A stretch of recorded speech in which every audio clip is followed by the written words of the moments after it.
온 나라가 최순실 사태로 인해서 어지럽습니다. 지난 간밤에는 100만 명이 광화문 앞에 모였다는 소식도 들려옵니다.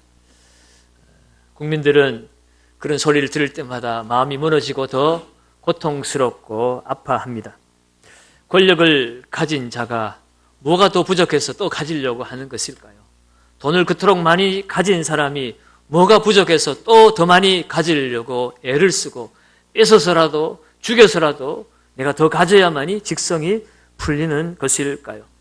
태어날 때 아무것도 가지고 온 것이 없는 사람이 또 이 땅을 떠날 때에 그 어느 것 하나도 가지고 갈 수 없는 존재임에 분명한데도 어떻게 해서 이 땅을 사는 동안 그렇게 가지지 못해서 목말라하고 애쓰고 싸우고 다투는지요. 그것 때문에 얼마나 많은 사람들이 스스로 고통하고 스스로 고통할 뿐만 아니라 다른 사람들까지 고통하게 만들고 있는 것입니까? 미국의 유명한 락 가수 엘비스 프레슬리가 있습니다. 이 사람이 죽기 6주 전에 한 기자가 이런 질문을 했습니다. 엘비스 씨, 당신이 처음 가수가 되었을 때에 당신은 부자가 되고 싶다고 했습니다. 유명해지고 싶다고 했습니다. 행복해지고 싶다고 했습니다. 이 모든 것을 당신은 다 이룬 것 같은데 정말로 당신은 지금 행복하십니까? 그렇게 질문을 했습니다. 그때 이 엘비스 프레슬리가 한마디로 대답을 합니다. 나는 지옥처럼 쓸쓸합니다. 나는 지금 지옥처럼 쓸쓸하다고 외쳤습니다. 세상에 부와 명예와 모든 것을 다 가졌다고 자부할 수 있는 그 엘비스 프레슬리의 그 입에서 나온 고백이었습니다. 그 잘 살다고 하는 미국 사람들, 어떻게 하면 미국 가서 한번 살아볼까 우리가 그렇게 부러워하는데 정작 그 미국에 사는 국민들의 20%밖에 행복하다고 생각하지 않는다고 합니다. 그 20%마저도 그들이 생각하는 행복은 뭔가 잘못된 행복일 것입니다. 얼마 전에 트럼프가 미국의 대통령으로 당선이 되었습니다.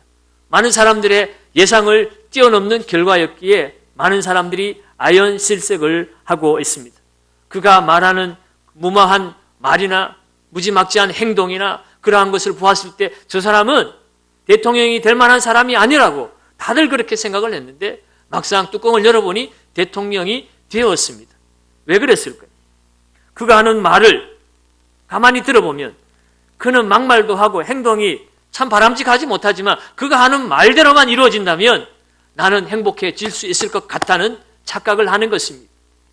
강한 미국을 만들고 우리만 잘 사는 미국을 만들고 남들이야 무너지든지 가난하든지 상관없이 우리가 힘이 있으면 되는 것 아니냐. 거기에 사람들이 매혹이 되어버린 것입니다. 과연 트럼프가 말한 대로 그들이 힘을 키우고 돈을 많이 가지면 그들이 예전보다 더 행복할 수 있을까요? 로마 제국의 멸망이라는 책에 이런 글귀가 있습니다. 나는 50년 넘게 승리와 평화를 누리면서 제국을 통치했다. 백성들은 나를 사랑했고 적들은 나를 두려워했으며 동맹국들은 나를 존경했다. 부와 명예와 권력과 쾌락이 나의 부름을 기다리고 있었다. 그런 세상적인 축복을 생각하면서 나는 최고의 행복을 누리고 조금도 부족할 것이 없어 보였다. 그런데 어느 날 내가 내 생애 가운데 참으로 순수하고 행복한 날이 얼마였던가 세어보았다. 그런데 내가 정말 행복했다고 생각한 그날은 고작 14일에 불과했다. 인생이여 이 세상에 속지 마라. 이것이 세계 대제국을 다스렸던 로마의 황제의 입에서 나온 소리입니다. 모든 부와 권력과 명예를 다 가졌지만 정말 그것 때문에 나는 행복하다고 생각했지만 정말 행복했던 순간은 고작 14일에 불과했다. 그러니 돈에 속지 말고 권력에 속지 말고 인기와 명예에 속지 마라. 세상에 속지 마라 인생들이요. 그것이 로마 황제의 입에서 나온 고백이었습니다. 사랑하는 여러분, 오늘 이 시간 우리는 우리 자신을 향하여 정직한 질문을 한번 던져보아야 합니다. 과연 나는 행복한가? 과연 당신은 행복하십니까? 만약 행복하다면 그 행복의 실체는 무엇입니까? 무엇 때문에 나는 행복하다고 생각하고 있는 것입니까? 심리학자 토마스 사츠는요, 이런 냉소적인 정의를 내렸습니다. 행복에 대해서. 행복은 산자가 죽은 자에게, 어른이 아이에게, 그리고 아이가 어른에게 기속시키는 가상의 조건이다. 쉽게 말하면 살아있는 사람은 죽은 사람이 행복해 라고 말한다는 거죠. 어른은 아이 때가 행복하지 라고 말합니다. 아이는 어떻게 해요? 어른이 되면 행복할 수 있을 거야 라고 말합니다. 결국 그 모든 것은 가상의 조건이라는 거예요. 이렇게 되면 행복하지 않을까라고 그렇게 만약에 가상의 조건을 그렇게 행복이라고 착각하고 있다는 것입니다. 그런데 실제로는 행복할 수가 없다는 거죠. 산자가 죽은 자가 행복하다고 말한다면, 어른이 아이가 행복하다고 말한다면, 아이는 어른들이 행복하다고 말한다면 정작 이 땅에서는 행복한 것이 불가능하다는 것입니다. 왜 사람은 이 땅에서 행복할 수 없을까요? 행복할 수 없다면 그 원인이 어디에 있는 것일까요? 성경은 사람이 왜 행복을 잃어버렸는가에 대해서 분명하게 우리에게 가르쳐 주고 있습니다. 여러분, 성경은요, 하나님이 태초에 세상을 창조하셨다고, 천지를 창조하셨다고 기록하고 있습니다. 그리고 하나님은 그 창조의 중심에 사람을 만드셨어요. 사람을 만드시고 사람을 향하여 생육하고 번성하고 땅에 충만하고 땅을 정복하고 땅을 다스리라고 그렇게 복을 주셨습니다. 그런데요, 하나님께서 세상의 많은 다른 피조물들은 그냥 말씀으로 창조하셨는데 성경을 보니까 사람만큼은 창세기 1장 27절에 보면 이렇게 기록이 되어 있습니다. 하나님이 자기 형상, 곧 하나님의 형상대로 사람을 창조하셨다. 하나님께서 하나님의 형상을 따라 사람을 창조하셨다는 것입니다. 그것은요, 하나님 우리처럼 생겼다는 것이 아니라 마치 하나님의 형상을 거울에 반영하듯이 우리 사람에게 하나님의 형상을 반영했다는 것이에요. 그 말은 하나님의 성품, 하나님의 그 아름다운 것을 우리 사람들에게 심으셨다는 것입니다. 그래서요, 사람은 하나님과 교제할 수 있는 그런 영혼이 있습니다. 제가 예배 드릴 때 하나님은 영이시니라고 말했어요. 그래서 하나님을 예배하는 자는 영과 진리로 예배해야 될지니라. 다시 말해서 사람만이 하나님과 교통하고 교류할 수 있는 영적 존재, 다시 말해서 영혼이 있다는 것입니다. 여러분의 집에 여러분이 좋아하는 반려견이나 고양이나 뭐 그런 동물들이 있습니다. 그 동물들이 생각은 하지만 그러나 그들에게 영혼은 없습니다. 하나님을 알 수 있는 그런 영적인 분별력이 없다는 거예요. 여러분, 개들이 모여서 하나님께 찬양하고 예배드리는 거 봤습니까? 동물들은 영혼이 없어요. 그냥 죽으면 끝입니다. 여러분, 우리가 동물 실험, 의학적인 어떤 신물질을 개발할 때 쥐를 실험 대상으로 사용합니다. 그건 이유가 있어요. 그것은 쥐의 DNA를 분석해보면 사람과 거의 97%가 동일한 DNA 유전자를 가지고 있다는 거예요.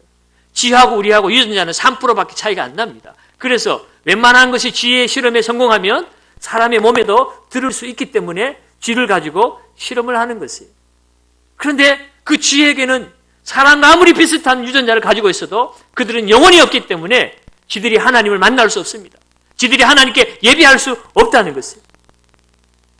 여러분, 사람은요, 미개한 저 아마존 밀림 속에 들어가도 그들이 어디에서 배웠는지 본능적으로 그들은 뭔지 모를 하나님에게 제사를 드리고 있어요. 예배 행위를 하고 있다는 것입니다. 그것은 사람이 하나님의 형상, 영적인 존재가 되었기 때문에 하나님을 찾지 않고는 살 수 없는, 다시 말해서 하나님과 함께 하지 않고는 행복할 수 없는 존재이기 때문에 그렇습니다. 여러분, 물고기는 물에서 살아야 행복하죠. 나무는 땅에 깊이 뿌리를 내려야 행복합니다. 마찬가지로 사람은 하나님과 함께 살아야만이 행복할 수 있다는 것이에요. 그것이 하나님이 이 세상을 창조하시고 사람을 만드실 때 하나님이 허락하신 창조의 원리라는 것입니다. 여러분, 성경을 보면 하나님이 그렇게 사람을 만드실 때 복을 주시고 하나님과 함께 교제하고 사랑하는 사랑의 대상으로 만들었는데 한 가지 조건이 있었습니다. 그것은 하나님과 사람이 함께 사는 그 에덴 동산에, 그 낙원에, 그 동산 중앙에 선악을 알게 하는 나무를 심어 놓으시고 거기에서 나는 그 열매를 따먹지 말라. 그것을 먹는 날에는 너희가 반드시 죽을 것이다 라고 그렇게 조건을 달아 놓으셨습니다. 여러분, 왜 하나님께서는 그런 조건을 달아두셨을까요? 그것은요, 하나님께서 사람을 진정한 인격체로서 서로 사랑하고 존중하고 진정한 교제를 원하시기 때문입니다. 하나님을 예배할 때 무서워서 두려워서 복종하고 강제적으로 하는 그런 예배가 아니라 여러분, 사랑하기 때문에 순종하잖아요. 하나님을 진심으로 사랑한다면 순종하게 되어 있어요. 여러분이 여러분의 남편을 진심으로 사랑하기 때문에 누구보다도 더 여러분이 그 남편을 위해서 아침 일찍 일어나서 밥을 짓고 상을 차려서 여보 잘 갔다 와 라고 말하는 것은 여러분 사랑하지 않으면 그건 노동이지요. 돈 벌기 위해서 억지로 하는 거예요. 그러나 사랑하니까 돈을 주지 않아도 고생스러워도 아침 일찍 일어나서 그렇게 밥을 하고 밥을 차려드리는 거예요. 마찬가지로 진정한 사랑의 영적 교제는 여러분 사랑할 때 순종하게 되어 있습니다. 그래서 하나님은요 우리에게 자유의지를 주셨어요. 사랑할 수 있고 거부할 수 있는 선택의 권리, 그것을 우리는 자유의지라고 합니다. 하나님 우리가 자발적으로 순종해서 하나님 앞에 사랑의 관계를 나누기를 원하셨어요. 그런데 결과가 어떻게 되었습니까? 인류를 대표한 아담과 하와는 원수 마귀 사탄의 게임에 넘어가서 하나님과 맺은 그 언약을 어겨버렸어요. 먹으면 반드시 죽으리라 그랬는데 그들은 하나님처럼 눈이 밝아지고 하나님처럼 되고 싶어서 교만한 마음에 사탄의 게임에 넘어가서 하나님이 그 허락하신 에덴의 풍요함을 버리고 그들은 죄를 짓고 말았다는 것입니다. 하나님께 불순종하는 죄를 지음으로 그들은 에덴 동산의 그 풍요의 낙원에서 그 행복의 나라에서 추방을 당하게 되었어요. 행복을 잃은 원인이 거기에 있습니다. 그것을 우리는 죄라고 그래요. 단순히 그냥 도둑질하고 살인한 것이 죄가 아니라 하나님을 떠난 것이 죄예요. 하나님을 따라 살지 못하는 것이 죄라는 것입니다. 이사야 59장 2절에 보면 오직 너희의 죄악이 너희와 하나님 사이를 갈라놓았다고 그랬습니다. 그 죄 때문에 하나님과 하나님의 사랑의 대상으로 만들어진 인간들의 그 교제의 삶을 우리가 잃어버리게 되었다는 거예요. 로마서 3장 23절도 모든 사람이 죄를 범하였음에 하나님의 영광에 이르지 못하더니 죄 때문에 우리는 하나님의 영광을 체험할 수도 없고 그 영광을 누릴 수도 없게 되었습니다. 반대로 어떻게 되었습니까? 탐욕이 우리의 삶을 지배하기 시작했어요. 탐욕의 노예가 되었습니다.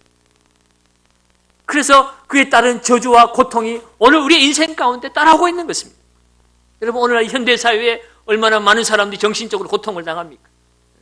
드러내놓지를 못해서 그렇지 정신병원에 찾아가고 약을 받아서 먹어야만이 살 수 있는 그런 곤란한 인생들이 이 땅에 얼마나 많은지 몰라요. 돈이 없어서 정신병이 들어요? 아니지 않습니까? 오히려 돈이 많아서 정신병이 생기는 거예요. 가난하고 어려우면요 먹고 살기 위해서 딴 생각할 시간이 없어요. 사람들은 가난해서 그래서 불행할 것이라고 생각하지만 가난의 문제도 우리의 행복을, 돈의 문제도 돈이 우리의 행복을 책임져 줄 수 없다는 것입니다. 오늘날 우리가 알지 못하는 수많은 불치병들이 이곳저곳에서 나옵니다. 의사가 없어서 못 고치나요? 의사는 넘쳐납니다.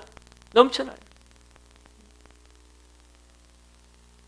밤새도록 활락을 즐기고 술을 퍼마시고 그렇게 즐겁게 노는데 자고 나면 다 허전하다고 얘기해요. 참된 안식이 없다고 얘기를 합니다. 그렇게 맞벌이하고 돈을 벌어서 이 학원 저 학원 심지어 유학까지 보냈는데 자녀들은 살맛 안 난다고 얘기합니다. 자살까지 합니다. 심지어 부모를 원망하기까지 합니다. 그들이 왜 행복하지 못합니까? 교육을 못 받아서 그래요? 아니지 않습니까? 근본적인 원인은 하나님을 떠났기 때문이라는 것입니다. 세상이 줄 수 있는 평안과 쾌락이 아무리 좋다고 해도 그것은 잠시뿐입니다. 상대적인 평안이에요. 오늘 우리가 먹어도 마셔도 또다시 목마르고 갈급하고 허전하고 불안한 이유는 절대적인 평안, 하나님의 자녀로서 하나님 안에 거하는 행복을 잃어버렸기 때문에 하나님 밖에 있는 우리의 인생들은 하나님이 없는 이 세상의 어떤 것을 가지고 누린다 할지라도 절대적인 만족을 누릴 수 없다는 거예요. 그것이 인생이 행복을 잃어버린 원인이라는 것입니다. 하나님을 떠나면요, 이 세상은 죄가 지배하고 있고 그 죄의 배후에는 원수마귀, 사탄이라고도 하고 악령이라고도 하고 그 뒤를 따라다니는 귀신이라고도 하죠. 그 원수마귀가 세상을 지배하고 죄를 짓게 만들고 탐욕의 노예가 되어 살도록 우리를 올가매고 있다는 것입니다. 사탄의 지배를 받는 인생들은 육체의 질병 가운데 고통하고 정신적 질병 가운데 고통합니다. 이것이 심한 분들은요, 어떤 분들은 환청이 들리기도 하고 헛개비가 보인다고도 해요. 안 되면 나중에 구슬하다가 안 되면 신내림 받아야 된다. 귀신을 모시고 살아야 된다는 거예요. 하나님이 주인 되어야 될 이 성전이 하나님이 안 계시니까, 죄 때문에 하나님이 우리 가운데 거하지 못하니까 귀신이 마음 놓고 우리의 몸을 지배하려고 하는 겁니다. 오늘날 이 국정농단의 문제도 뭐 여러 가지 이유가 나옵니다만 우리가 더 기가 찰 노릇은 귀신 장난하는 일에 이리 끌리고 저리 끌려다닌 것 같아서 더 가슴 아픈 것 아닙니까? 여러분, 신내림 받으면 행복 찾을 수 있을까요? 그렇지 못해요. 하나님을 떠난 인생, 그 영적 배경이 바뀌어지지 않으면 이 세상의 환경은 아무리 이리저리 바뀌어도 행복할 수 없습니다. 성경이 도적이 오는 것은 도적질하고 죽이고 멸망시키는 것이라고 그랬어요. 원수마귀 사탄은요, 사람, 하나님의 형상으로 지음받은 인간을 죽이고 멸망시키는 것이 그들의 목적이에요. 여러분, 무당들이, 점치는 사람들이 복채 많이 받고 돈은 많이 가진 줄 모르지만 행복하다고 말하는 사람은 없습니다. 그들도 주님 만나서 그들의 인생의 문제를 해결받아야만 행복할 수 있어요.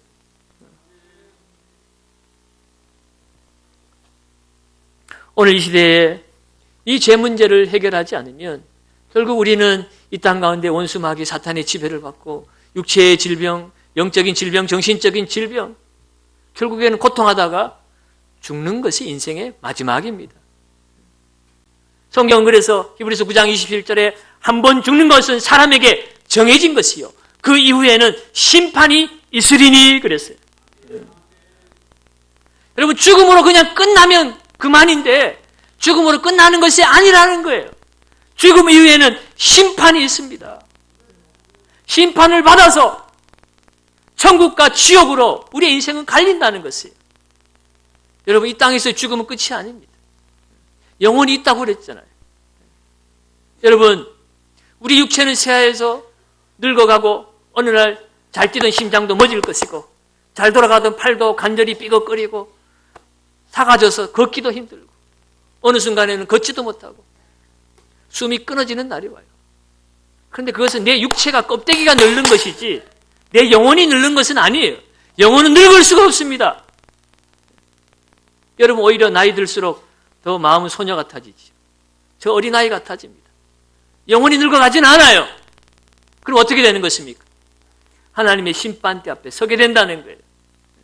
우리의 진정한 본질은 이 껍데기가 아닌 것입니다. 내 영혼이 해결받아야 돼요. 이 죄 문제로부터. 죄 문제를 해결하지 못하면 죽음으로 끝나는 것이 아니라 지옥 가야 되는 거예요. 여러분, 세상 사람들이 착각하기를 착한 일을 많이 하면 천국 가고 악한 사람은 지옥 간다고 생각하지만 여러분, 착하고 악하고가 지옥과 천국을 가르는 것이 아닙니다. 여러분이 살아가는 삶의 모습을 보면 알잖아요. 여러분 자녀 속에는요, 정말 누가 봐도 전에 착한 애야라고 칭찬받는 아이가 있지만 또 어떤 아이들은 나는 정말 내 사랑하는 아들인데 세상 사람은 저 녀석은 이 세상에 없는 것이 좋을 뻔했어. 이 세상에 악이야, 사회적 악이야. 왜? 사고치고 다니니까. 그렇게 죄인 취급합니다. 그렇지만 세상에서는 죄인 취급할지라도 그러나 내 집에서만큼은 마음 놓고 먹고 자고 할 수 있어요. 왜? 내 집이니까. 여러분, 우리가 하나님이 거하시는 천국, 그것은 다른 말로 하면 하나님의 집인 것이에요. 그 하나님의 집에 누가 들어갑니까? 착한 일 많이 해서 가는 것이 하나님의 집이 아니에요. 하나님의 사람만이 가는 것이 하나님의 집, 곧 천국인 것입니다. 내가 죄를 지어서 내가 착한 일을 못해서 가는 것이 아니에요. 이 모든 죄 문제를 해결하고 하나님의 자녀가 된 자만이 천국 가고, 내가 아무리 착한 일을 많이 했을지라도 하나님의 자녀가 되지 못하면 지옥으로 가게 되어 있는 것입니다. 그것이 무서운 것이죠. 그러므로 여러분, 우리가 잃어버린 행복을 찾는 그 열쇠는요, 바로 하나님과 우리 사이를 갈라놓은 이 죄 문제를 해결하는 것이 행복을 찾는 열쇠라는 것입니다. 어떤 분은요, 이 말씀을 드리면 아담이 지은 죄, 아담이 따먹은 선악과의 그 죄의 열매를 왜 오늘날 내가 이곳에서 받아야 되는가, 그렇게 생각하는 분이 있을 수가 있습니다. 내 죄가 아니지 않느냐? 여러분, 그러나 아담의 죄는 우리의 혈관을 타고 흐르고 있다는 데 문제가 있는 것입니다. 여러분 아이를 낳아서 기르지만 여러분이 좋든 싫든 여러분의 자녀는 여러분들을 닮습니다. 코가 닮든 발가락이 닮든 아니면 성질머리가 닮든 내가 원하지 않아도 내 자녀는 나를 닮아요. 왜 그렇습니까? 그 안에 그 부모의 유전자가 들어가 있기 때문에 그래요. 마찬가지로 아담과 하와의 후손으로 이 땅을 살아가는 모든 인류는 아담과 하와가 범한 그 죄의 유전자가 우리의 삶을 타고 흐른다는 것입니다. 그래서 성경 로마서 5장 12절에 보면 한 사람으로 말미암아 죄가 세상에 들어오고 죄로 말미암아 사망이 들어왔나니 이와 같이 모든 사람이 죄를 지었으므로 사망이 모든 사람에게 이르렀느니라. 우리는 죄인으로 이 땅에 태어났기 때문에 죄를 짓고 살 수밖에 없습니다. 여러분, 죄라고 하니까 그저 법을 어긴 것, 횡단보도 마음대로 걷는 것, 아니면 남의 것을 빼앗은 것, 폭력을 행사한 것, 이런 것만 죄라고 생각하지만요, 앞서 말한 것처럼 하나님을 떠난 그 자체가 근본적인 죄라고 그랬어요. 그래서 성경에서 말하는 이 죄를 이 성경 언어로는 하말티아라고 하는데, 그 말의 뜻은 화살이 관역을 빗나갔다는 것입니다. 화살을 쏠 때는 그 화살이 관역 정중앙에 박혀야 되는데 그 화살이 관역을 빗나간 것이 죄라는 거예요. 다시 말해서 하나님의 형상대로 이 땅에 우리를 만드셨을 때에 하나님의 형상답게 살아야 되는데 하나님의 형상답게 살지 못하는 모든 것이 죄라는 것입니다. 이런 말씀드려 볼까요? 여러분, 하나님은 공의로우신 하나님이에요. 그런데 여러분 공의롭습니까? 여러분 정말 정의로운 삶을 살고 있습니까? 여러분, 그렇지 못하다면 우리는 죄인이라는 증거인 것입니다. 하나님은 사랑인데 여러분 정말 사랑하고 살고 있습니까? 누군가를 미워해 본 적이 없어요? 누군가를 시기하고 질투해 본 적이 없습니까? 여러분, 부인할 수 없는 죄의 결과의 모습을 우리는 내 몸 안에 품고 살고 있는 것입니다. 하나님의 뜻은 겸손인데 여러분 겸손하게 살고 있습니까? 어떻게든 날 좀 알아달라고, 나 설교 얼마나 잘하는데, 나 얼마나 목회 잘하는데, 나 얼마나 많이 배운 사람인데 왜 나를 못 알아주는 거야? 여러분, 그것이 우리의 본능 아니에요? 날 좀 알아달라고. 그게 교만이지 뭡니까? 하나님 우리의 마음을 감찰하시는 분이 있어요. 우리는 겉으로 드러난 것만 죄라고 생각하고 드러나지 않았으니 나는 죄인이 아니라고, 내가 나를 가리고 가식적인 삶을 통해서 나같이 착한 사람이 있으면 나와보라고 말하지만 하나님 앞에서는 그것이 통하지 않는다는 거예요. 감옥 한 번 갔다 오지 않았다고, 범칙을 끊지 않았다고 나는 죄를 범하지 않았다고요? 아니라는 것입니다. 오늘도 우리 5만 가지 생각을 하는데 오늘도 우리는 누군가를 미워하고 누군가를 정죄하고 판단하지 않았습니까?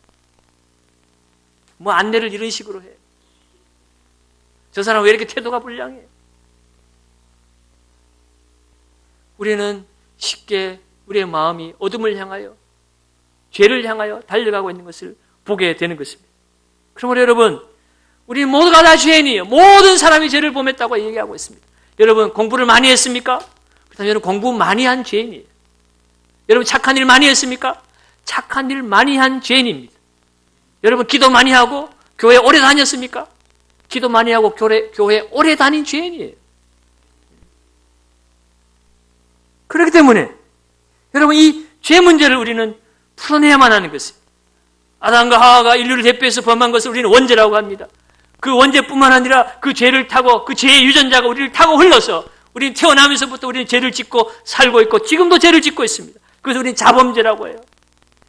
그 죄로부터 그 죄의 결과로 나온 저주와 재앙과 이 죽음의 문제, 그리고 지금도 이 죄의 배후에서 이 세상을 멸망시키려고 하는 원수마귀의 악한 영적 존재들의 그 묶임에서 우리는 해방을 받아야 하는 것입니다. 어떻게 하면 우리는 진정한 행복을 찾을 수 있을까요? 앞서 말한 것처럼 착한 일을 한다고 되는 게 아니죠. 의롭게 산다고 되는 것도 아니고 인격을 수양한다고 산속에 올라가서 돌을 닦는다고 되어지는 일도 아닙니다. 인간 스스로는 해결할 수가 없어요. 성경은 죄의 삭수로 사망이 찾아왔다는 것입니다. 하나님이 사람을 창조하실 때는 하나님의 생명이 그에게 들어갔기 때문에 죽음이 없었어요. 선악을 알게 하는 나무 열매를 먹으면 반드시 죽으리라. 다시 말해서 죄의 결과로 찾아온 것이 죽음이라는 것입니다. 그렇다면 이 죽음의 문제를 해결해야만이 우리는 이 죄의 문제를 해결할 수 있다는 것이에요. 이 세상에서 누가 이 죽음의 문제를 해결할 수 있습니까? 석가모니가 죽음의 문제 해결합니까? 소크라테스가 해결합니까? 공자가 해결했습니까? 아니면 미국 대통령 트럼프가 해결할 수 있겠습니까? 죄 문제를 해결하려면 죄의 삭신 사망의 문제를 해결해야 되고, 그렇다면 죄의 삭슬 이 사망의 자리에서 그것을 해결하기 위해서 누군가 그 죄값을 치르는 죽음을 대신 당해야 하는 것입니다. 그런데 세상 사람 중에는 그 죄값을 담당하여 대신 죽을 사람이 없어요. 왜? 다 죄인이니까. 모든 사람이 죄를 범했으니까. 아담의 후손으로 태어난 인간 중에는 이 죄 문제를 해결할 사람이 없습니다. 그러니 인간이 아무리 노력을 해도, 돌을 닦아봐도, 기도를 많이 해도, 수양을 많이 해도, 착한 일을 많이 해도, 돈을 많이 벌어보아도, 하늘나는 새를 떨어뜨리는 권세를 가져보아도 이 인간의 딜레마, 하나님의 형상으로서의 삶을 회복하지 못한 이상 우리는 행복할 수 없다는 것이에요. 이런 이야기를 하면은 어떤 분 그런 얘기하죠.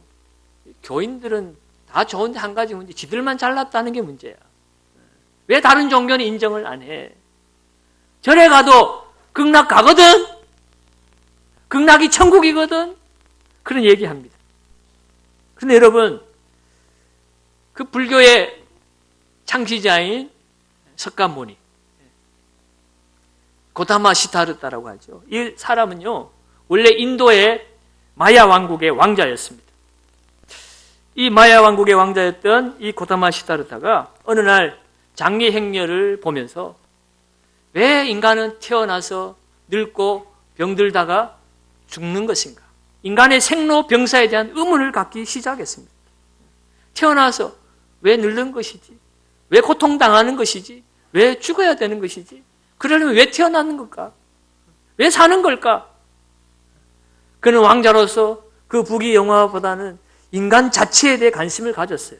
그래서 출가를 합니다. 그래서 돌을 닦기 시작해요. 그가 오랫동안 돌을 닦으면서 한 가지 깨달음이 있었습니다. 인간에게는 고통이 있다. 그것을 번뇌라고 하는데, 그래서 108번뇌라고 이야기합니다. 인생이 가지고 있는 이 108번뇌, 이것을 가만히 생각해 보니, 돌을 닦아 보니 이게 다 어디에서 나오는가? 인간의 욕심에서 나오는 것이구나. 욕심에서 나오는 것이구나. 그래서 인간이 행복하기 위해서는 욕심을 버려야 된다.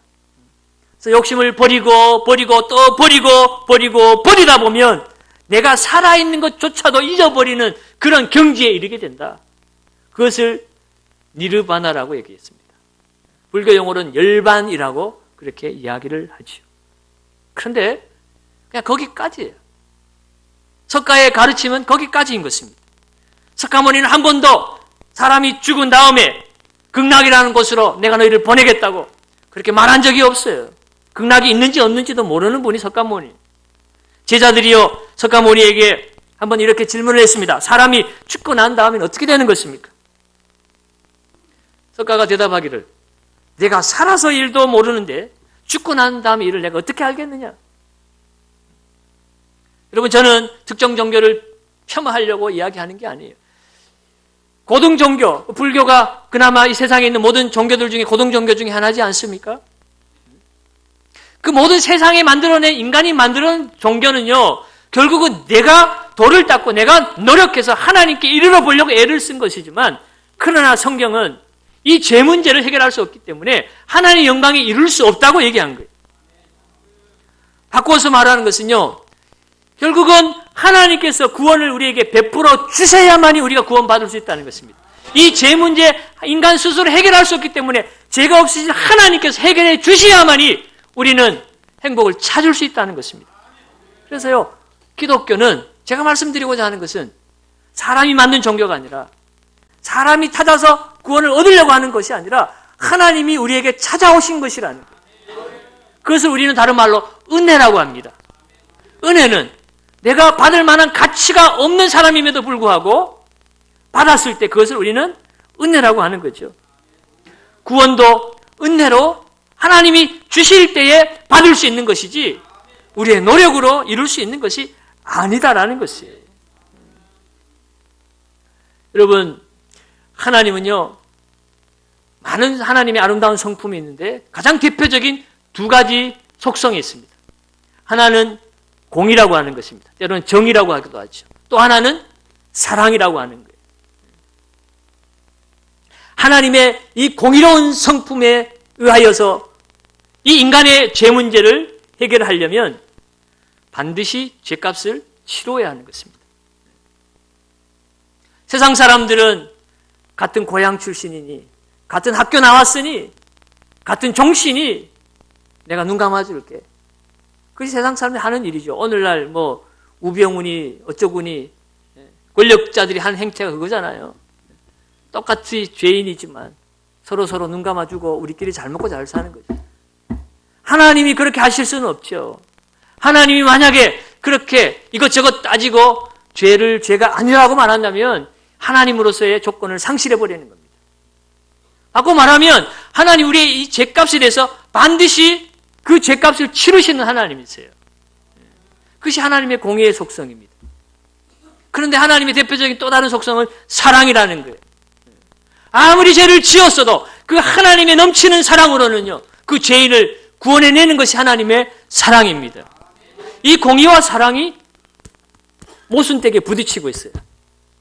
사람이 구원받아야 되는데 하나님의 그 공의의 속성으로 보면 반드시 심판을 받아서 멸망을 받아야 됩니다. 그런데 하나님의 그 사랑의 성품으로 바라보자면 그 멸망받아 죽어갈 인생이 너무나 불쌍하고 너무나 가슴 아파서 그 인생들을 구원해내야 되는 것이 하나님의 사랑의 성품이에요.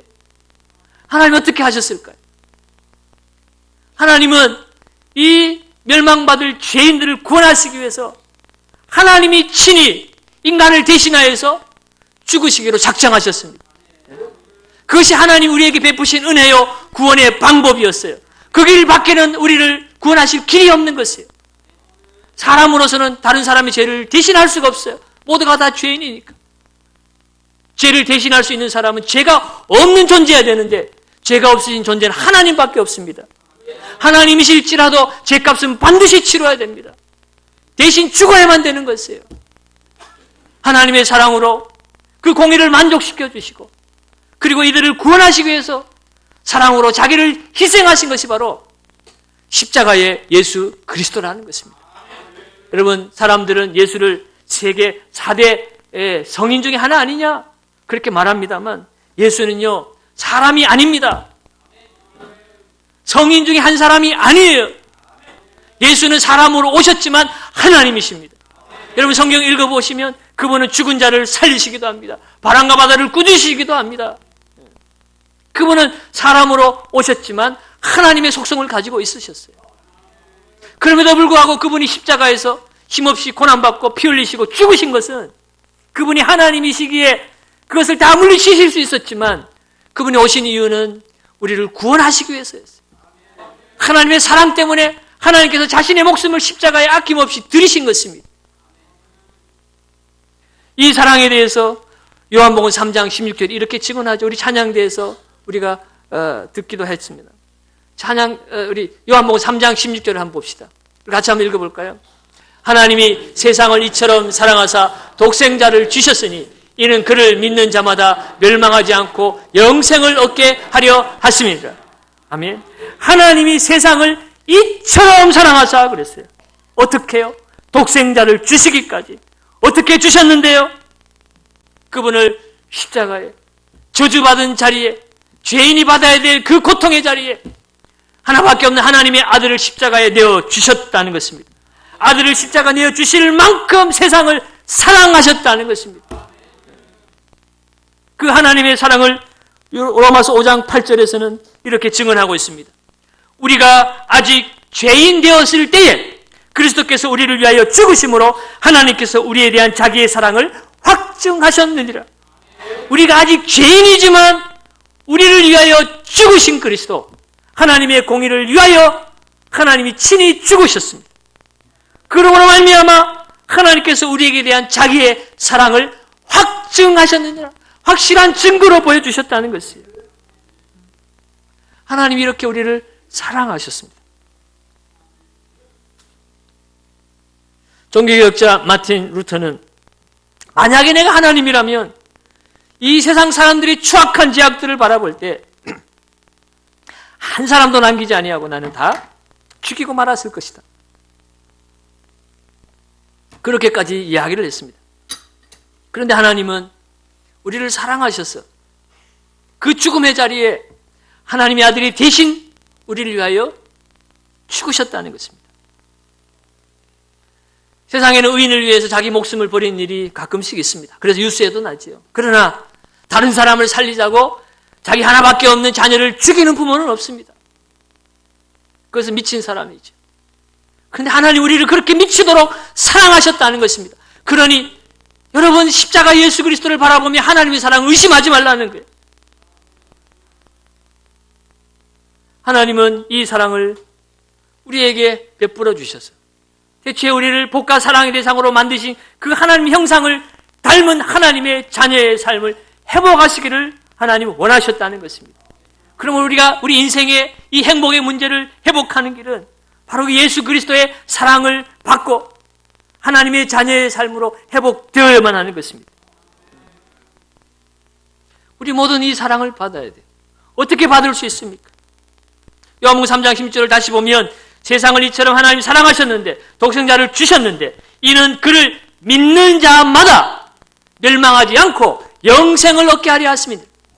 우리가 죄로 말미암아 멸망할 수밖에 없었는데 죽을 수밖에 없었는데 멸망하지 않고 영생을 얻는 길은 바로 독생자 예수 그리스도를 뭐 하는 것이라고요? 믿어야 한다는 것입니다. 믿어야 한다는 거예요. 믿는다는 것은요 그냥 주상적으로 믿는 것이 아니고 그 예수 그리스도가 죽으실 뿐만 아니라 살아나셔서 지금도 우리 가운데 계심을 믿고 그분을 나의 주 나의 하나님으로 내 마음 가운데 모시는 거예요. 지금까지는 내가 하고 싶은 대로 살았습니다. 내가 죄 짓고 싶은 대로 죄 짓고 살았어요. 그러나 이제는 내 욕심을 따라 살지 않고 내 인생의 주인이 바뀌었습니다. 예수 그리스도가 내 인생의 주인이 되시옵소서. 그렇게 그 예수를 내 인생의 주인으로 모셔드리는 것, 그것을 우리는 영접이라고 하고 그것을 우리는 믿는 것이라고 이야기하는 것입니다.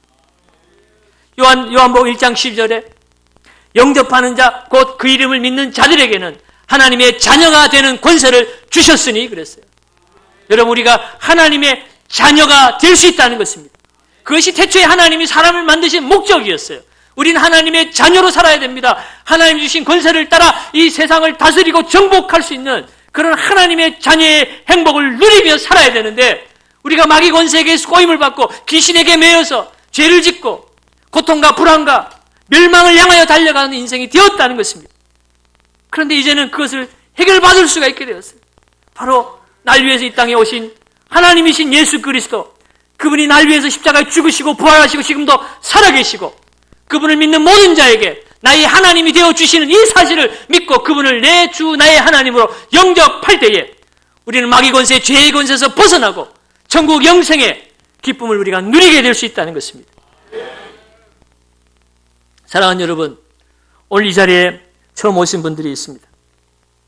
어떤 분들은 사랑하는 사람이, 이웃이 한 번만 와달라고 간청을 해서 억지로 따라온 분들도 있을 것입니다.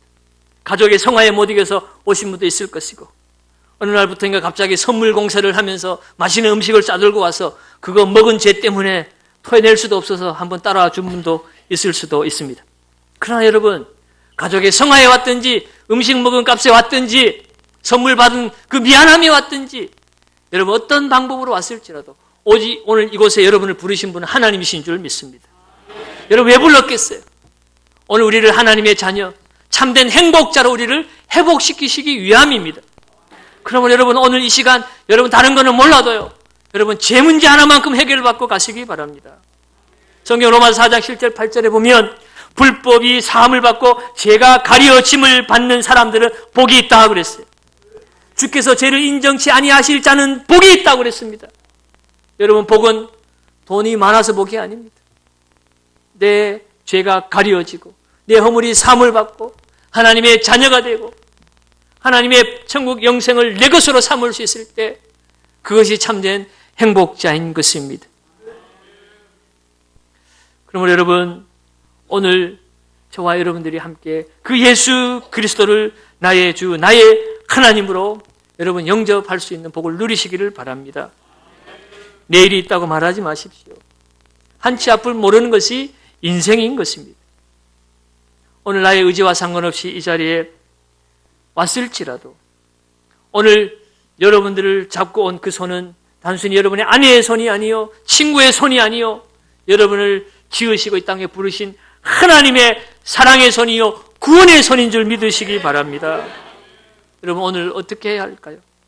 성경에 보면 네가 내 입으로 예수를 주로 시인하고 하나님께서 그를 죽은 자 가운데 살리신 것을 네 마음에 믿으면 구원을 받으리라. 사람이 마음으로 믿어 의에 이르고 입으로 시인하여 구원에 이른다고 그랬습니다. 사랑하는 여러분, 오늘 하나님께서 여러분의 마음 문을 두드리고 계세요. 여러분은 입으로 예수 그리스도를 나의 죄로부터 나를 구원하실 나의 주, 나의 하나님으로 여러분들이 고백하기를 우리 주님이 간절히 원하고 계십니다. 여러분, 오늘 진실된 마음으로 함께 그 예수님을 우리가 영접할 수 있기를 바랍니다.